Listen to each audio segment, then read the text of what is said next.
Physics Notes, Unit 6.5, Universal Gravity. Pretty much says it all. Gravity is universal. And this was really developed by Newton, Isaac Newton, amongst a lot of the other things he did, the 3 laws of motion and other things with optics. But he came up with a mathematical expression, which I'll circle right now, but let me circle this. I'll come back to that. But gravity is universal. All objects exert a gravitational force on all other objects everywhere in the universe. When we think of gravity, we usually think of big things. The Earth has gravity. The moon has gravity. All the planets and stars, the sun has gravity. But what does it take to have gravity? Mass. Anything with mass has gravity. A book has gravity. A calculator, a pencil. Every person has gravity. But for small things, the effects of gravity for a small mass are so negligible and basically unmeasurable that we ignore them, or they don't really matter. But all objects attract all other objects. If you have 2 books sitting on a table, they're attracted to each other. There's just other forces around that are much, much greater that dwarf those small forces of attraction for, say, 2 books sitting on a table, or 2 people standing side by side. Another thing, well, here's the equation. So I have the equation circled there. The force of gravity is an attractive force always. It's equal to capital G. It's a new number here. It's a universal constant. I'll circle it down here a little bit lower. You don't need to memorize this. Once again, because all the tests will be open book anyway.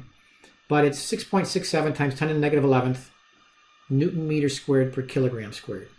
Those are standard units. Just stay in standard units. We don't keep writing down these particular units when we do the problems. You'll see that, but that's the number. It's universal. If you were in different units like like centimeters or inches, the number would change. But we always stay in the standard units, so keep it in those units. Force is the force of attraction, F. Then we have mass 1 and mass 2. And in most books, and even in your book, the first one is usually a capital. They can be both lowercase m's. These are masses, but a lot of times this first mass will be capital M, because usually when you're dealing with the force of attraction between 2 objects, usually there's one big object and one small object. There doesn't have to be. The 2 objects can be both small, both big. Usually they're big and small, however. So you'll see me use a capital M most of the time when I do this for mass number 1, and then a lowercase m for mass number 2. Doesn't matter. But another thing to remember here at the bottom, please note, the distance that we use to measure between one mass and the other is from center to center. So when you look these up, and a lot of times we're dealing with planets or the moon or whatever, and when it says the distance from the Earth to the moon is so many meters, they're talking about center to center. That's implied. They're not going to keep saying that. It's not from surface to surface, because usually that doesn't make much difference anyway, but in some cases it will. I'll give you an example of that. But all the published numbers, and when they ask you, find the distance, find this distance, and we're using R. Most books use R. Some books use D for the distance. Doesn't matter. But R is the distance between the centers of the 2 objects that are involved with this computation. Now, if you take, I'm going to erase this, but if you take that equation in the red circle here, the Newton's law of universal gravity, and divide both sides by mass 2, usually the smaller mass, what happens is you get a new equation. So that's just taking the first equation, Newton's law of universal gravity, dividing both sides by m, and from Newton's law, second law, if you have F equals ma, I'm not going to go through the proof right now, but it's not a hard proof. F divided by m is acceleration. This is an expression, it's an equation over here, which you can use to figure out the acceleration due to gravity at any given location on a planet or at a distance from the center of the planet. For example, in this equation over here, if m1 is the mass of the Earth, and r is the radius of the Earth, and g is known because it's 6.67 times 10 to the negative 11th, you can calculate g. If you plug all those numbers in, you would calculate g, and g would have to come out to be on the surface of the Earth 9.8 meters per second squared. If you go up off the surface of the Earth, that number decreases. And both of these laws here are what we call inverse square laws. In other words, as r gets bigger, the force gets smaller very quickly, or the gravitational acceleration gets smaller very quickly. Once again, I'll give you some numerical examples in a few minutes, but for example, we can think through one particular example. If you double the r value in these equations, in this inverse square law, you double the r, you double the distance from, between the two objects. Well, if you double something and square it, what happens is the actual computation would be 1/4. In other words, the force will be 1/4 of what it used to be. We'll come back to that. Hold on to that thought. Okay, now another thing that's involved here, it's really maybe a little bit more accurate to say all things have a gravitational field. So in this diagram right here, of the Earth, or you can take any planet, any object, but once again, more massive objects like planets, it's measurable. These blue arrows here represent what's called the gravitational field around the Earth. In a sense, gravity is invisible. You don't see it, but it's everywhere. If I hold a ball up and let it go, it falls to the ground. Why? Because gravity is where the ball was. It permeates space, so we call this space. So the word field in physics means space, three-dimensional space that surrounds something. So all of us are sitting in a gravitational field, of the Earth. In fact, the moon is in the gravitational field of the Earth. The gravitational field of the Earth surrounds the Earth and goes out. Actually, it goes out forever. It goes out past the sun, past all the other planets, into the other galaxies. But it diminishes so fast because of the inverse square that it gets so weak that it's not measurable after, a fair amount of distance. Once you get past the moon, it just gets weaker and weaker and weaker very quickly. So it doesn't have really any meaning after that. But it's true of any planet and the sun. Like, for example, the sun's gravitational field, it permeates, and the sun is way more massive than the Earth. So its gravitational field is much stronger. It holds all the planets in orbit around the sun. So it's measurable, and very applicable all the way out to Pluto, if you still consider that a planet, and beyond. So we use this idea of field, even though we won't do any calculations on that yet. But these arrows represent gravity, pulling things in. And the closer, it says in this box over here, the closer together these arrows get spacing, because the closer they get to the Earth, the tighter these arrows are to one another. It means the field is getting stronger. And I'm also mentioning that this is a three-dimensional situation. Even though on the piece of paper it's two-dimensional, it's a three-dimensional piece of paper, three-dimensional field. Kind of like when you look at a dandelion, like all the little seeds that are on the dandelion. When you were like a little kid, you blew on it, and they all blew all over the place and planted themselves in people's yards. But all those dandelion seeds kind of represent, those fuzzy things that blow off of there, kind of represent a three-dimensionality of a gravitational field. It's the space around an object in which gravity is there. You can see the effects of gravity, all right, but you really can't see gravity itself. You see what it does. It makes things accelerate. It's a force that causes things to come together. Okay, so examples. Here's one. Calculate the force of gravity between the Earth and the Sun. So these are pretty straightforward when we start them, like almost anything. So here's the Earth and the Sun. And once again, the Earth is going around with a V tangential, but the Earth pulls on the Sun pulls on the Earth. They pull on each other with a force. Which force is bigger? Trick question. It's the same force, Newton's third law. They pull on each other equally. It's the small mass, though, that's affected. The Earth is more affected by this force than the Sun. So this is just straight plug in right now. So I'm just going to plug into F equals G mass 1 mass 2, where mass 1 is the Sun, over R squared. Now, these, you're really going to want to take your calculator and practice these. Let me plug things in. So I plugged everything in, and a couple of pitfalls to watch out for, common mistakes. You might see them already. Number one, check your units. The kilograms are good. The mass of the Sun in kilograms, mass of the Earth in kilograms. G, big G, our universal constant, is always good to go. The units But watch out for the distance. Here, the distance was given from Earth to Sun, center to center. And it says on average. Well, it didn't even say that. That's the distance. You assume it's a perfect circle here, which probably in life it's not a perfect circle. But we assume it's a perfect circle. The distance is 1.5 times 10 to the 8th kilometers. Well, we don't want kilometers. But if you remember, kilometers, kilo is 10 to the 3rd. So we're given 1.5 times 10 to the 8th kilometers. Kilo is 3 more zeros. It's 1,000, or 3 more zeros. So I got to add 8 plus 3. 3 more tens, so to speak. 10 times 10 times 10 is 1,000. So I go from 10 to the 8th to 10 to the 11th. So over here in the equation, that's why I have 1.5 times 10 to the 11th meters. So that's a common misconception or common error that we can make if you are not paying attention. We want meters. It wouldn't be a big deduction on a test, but we want to get every point we can. The other issue is plugging this in your calculator. There's a lot of buttons you got to push here. And I highly recommend putting everything in parentheses as you go through this, practicing. Make sure you get that number that I have here at the bottom. If you're not getting that number, then you have to redo this until you can figure out how to push the buttons on your calculator. Practice that. Another common mistake is forgetting to square this bottom number or not using the parentheses.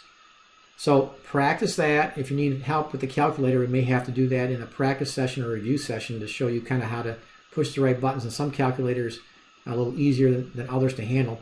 But there you go. It's a big, big, big force. It's a force of attraction, so we don't keep saying that. It is a vector, but as the magnitude of the force, they attract each other with that force. That is actually the centripetal force for the Earth as it goes around the Sun. That's the same as previous in the unit as far as centripetal. But we didn't need to do the calculation for centripetal here. That is the net force, the force of gravity. All right, now the force of gravity between the Earth and a 75 kilogram person. Kind of a cute little diagram. Not to scale, obviously.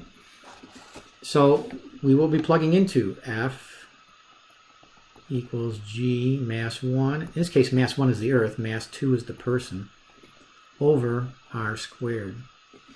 All right, so the person, so the center of the person is here. The Earth is pulling the person this way. That's the force of gravity. But the person is pulling the Earth that way. Those are supposed to be the same size, the same force. They pull equally on each other. Newton's third law. So we just plug in. F equals 6.67 times 10 to the negative 11th.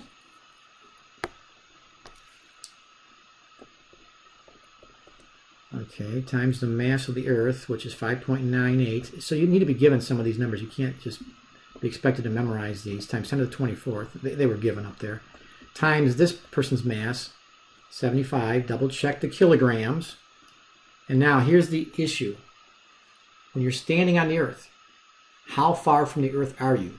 Because typically you would say, well, I'm not. I'm 0. I'm standing on the Earth. My distance to the Earth is 0. But once again, let me stress, when we're doing this application of Newton's law of universal gravity, you measure all distances from center to center. So this person, okay, is standing on the Earth. The Earth has a radius of about 4,000 miles. That's kind of a fun number to keep in mind, but we don't want miles. In meters, it's given over here on the left. Basically 6 million meters. That's the number we want. That's how far you are from the center of the Earth. And you can, because of sig figs, you basically ignore the height of the person, which is, well, your center of gravity, which is 1 meter off the ground. You can't really add 1 meter to 6,370,000 meters. It would make no difference. And you can if you want, but it's not really correct sig fig wise, and it doesn't matter. So you just plug in the distance, 6.37. You're standing on the surface, so you're basically at the distance is the radius of the Earth. This is very common. So times 10 to the 6th. And don't forget to square that. That's in meters, so that was good. So if you do the math here, the force in this case comes out to be 740 to 2 sig figs. 740 newtons. That's how hard the Earth is pulling on you. That's the force of gravity on you, on this person.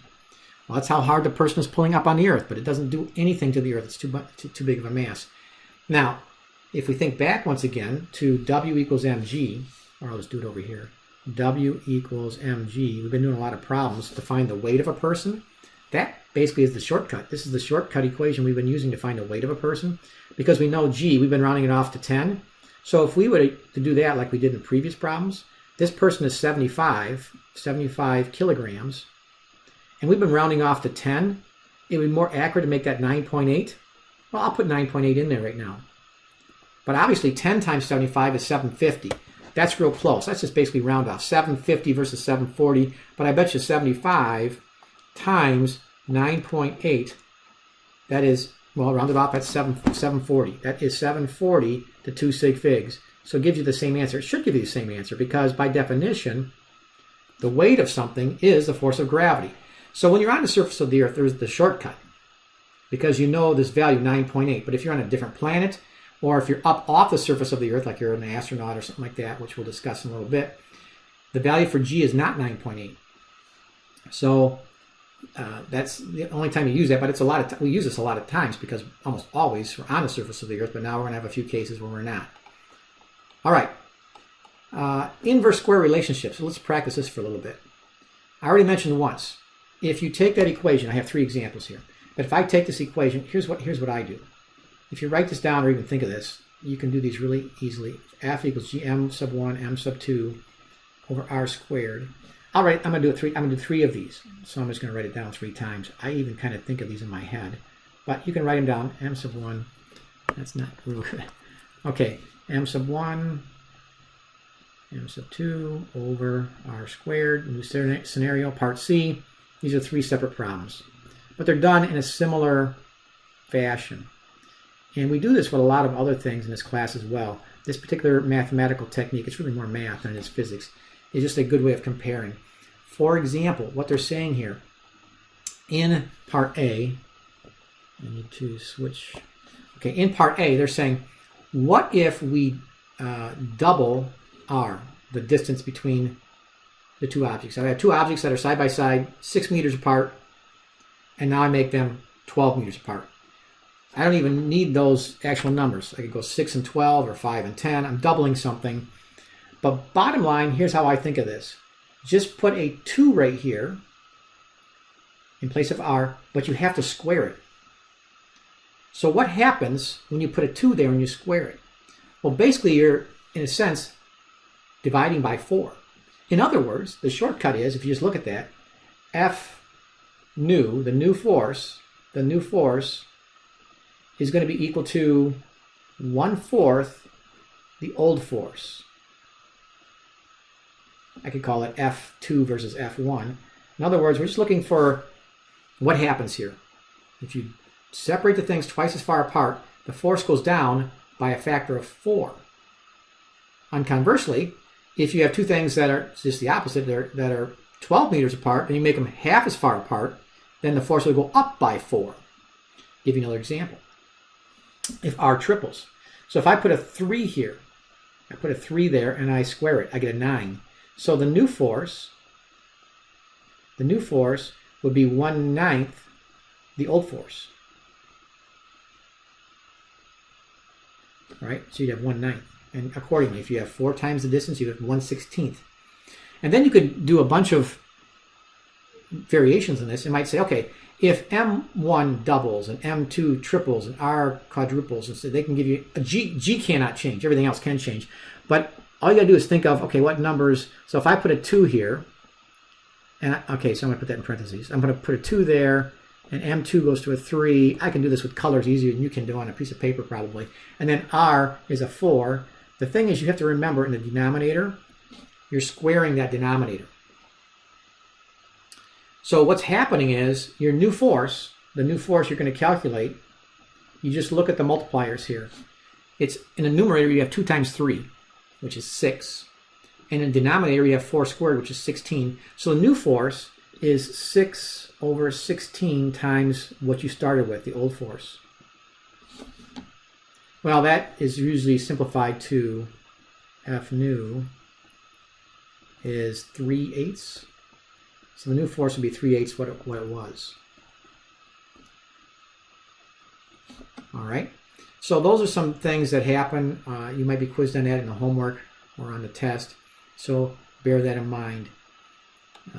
I'm going to do one more example. What if what if, let me change here. I could have put this in there.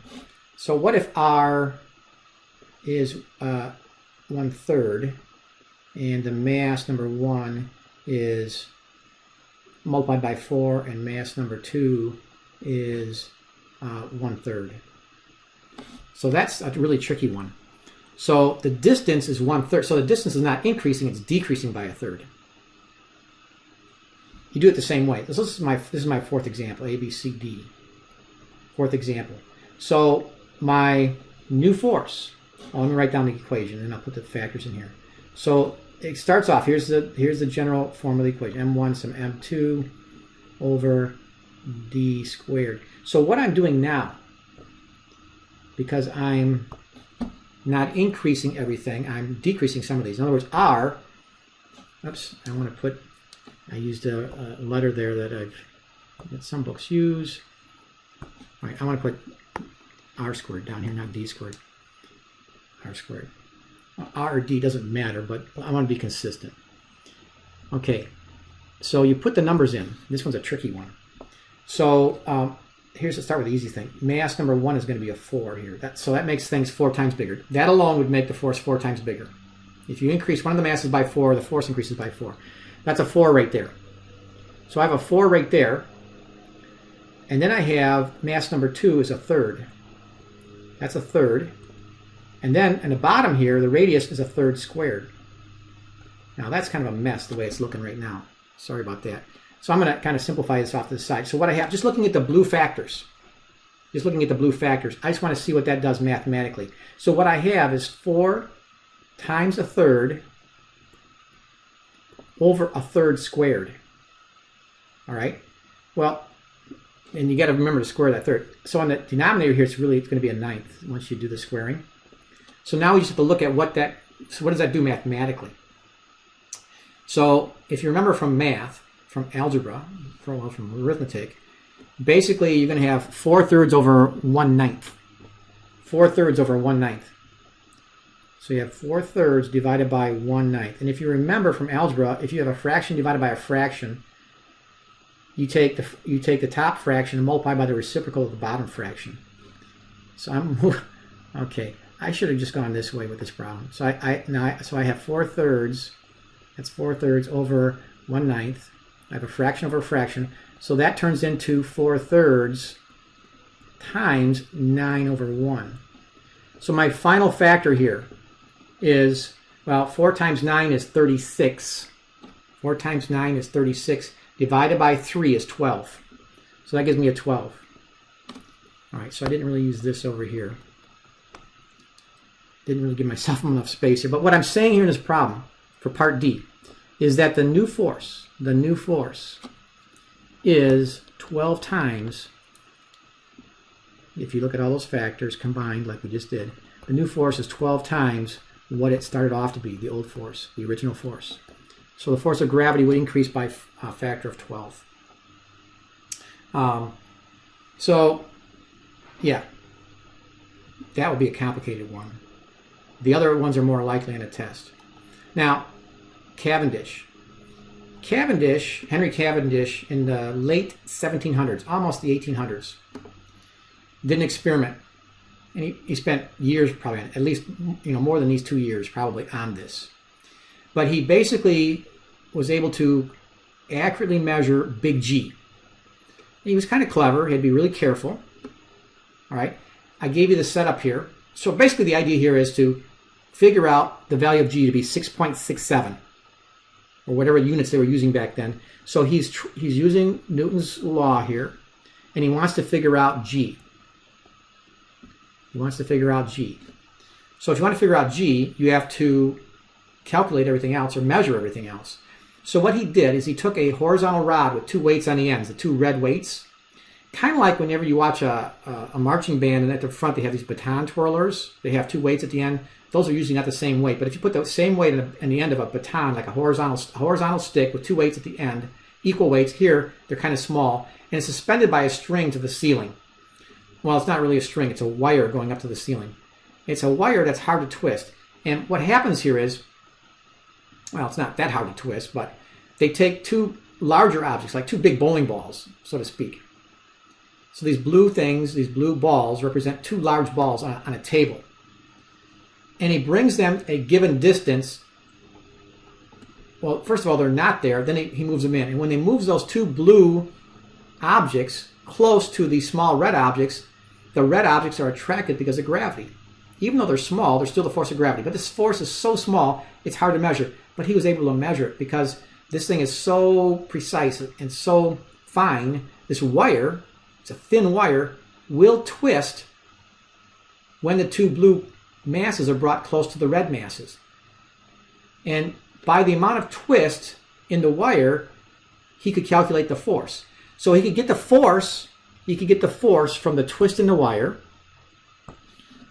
Got the force from the twist in the wire. He knows what those red masses are.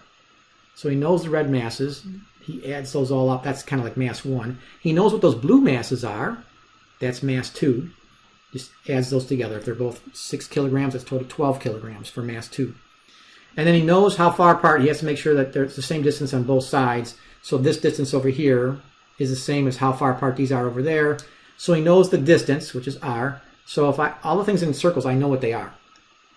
And therefore you calculate g. He got a pretty accurate answer compared to better experiments we can do today. But I don't know the percent difference his number is from the currently accepted number, but I think within 1 or 2% of what we currently accept today. So it was a very clever experiment where they could measure g accurately and then use that in Newton's law of universal gravity. So once again, all things have gravity, all things attract all other things, and when you measure these distances, measure from center to center.